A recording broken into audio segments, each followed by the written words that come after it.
Thank you so much. Excellent tips there because this is just the beginning. Okay, so meteorological summer has begun. What do we call the other summer? Astronomical. Astronomical, Yeah, yes. I could not think of that. I was seeing, we're talking about summer. A popular post that floats around the Gulf states is go ahead, take a hot shower. When you get out of the shower, immediately put your clothes on, and that's how it feels to be living in the summer in South Texas when you're outside. It checks. It fits, doesn't it? Yeah, it's sweaty. So we've got also lower air quality today thanks to the Saharan dust coming in. It's 92, feels like 103 out, and we've got a steady southeasterly breeze around 16 miles per hour.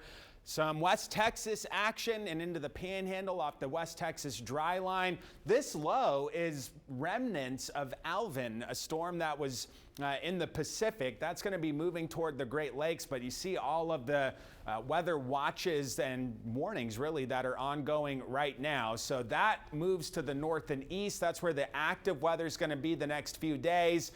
Just a rogue shower for us, and then near Florida there's another stationary boundary. This is where there could be some tropical development over the next week or so, and that's where a lot of the forecasts are going to be tuned into in terms of if anything can develop up the southeastern Atlantic coast. For us, it's just a rogue shower day today. This week the heat is going to be the primary weather influence for us, and our rain chances are not looking great thanks to upper level high pressure building in. This is through Friday.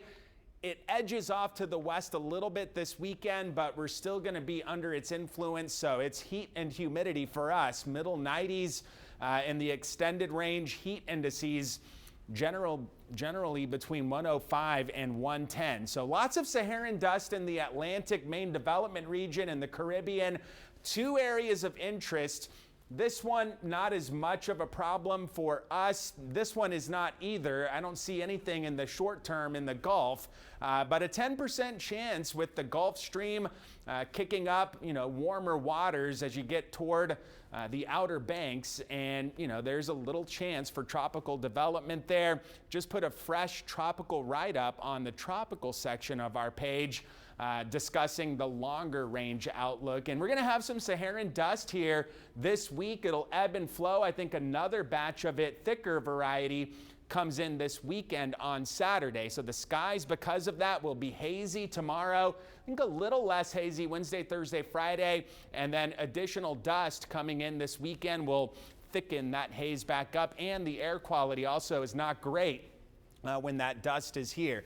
Upper 70s with some passing clouds tonight, tomorrow, low 90s. A little lower than today because the winds pick up tomorrow out of the southeast, gusting up to around 30 miles per hour. That mix of sun, clouds, and haze in the atmosphere. Bays will be choppy with a more persistent southeasterly wind, 10 to 17 knots.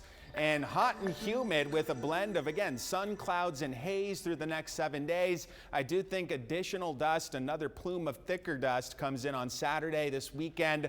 And again, no immediate threats in the tropics for us. I know the GFS has been getting famous online because in the longer range it's wanting to throw out all kinds of stuff, but that's kind of what it does. That model in particular throw out storms that never come to fruition.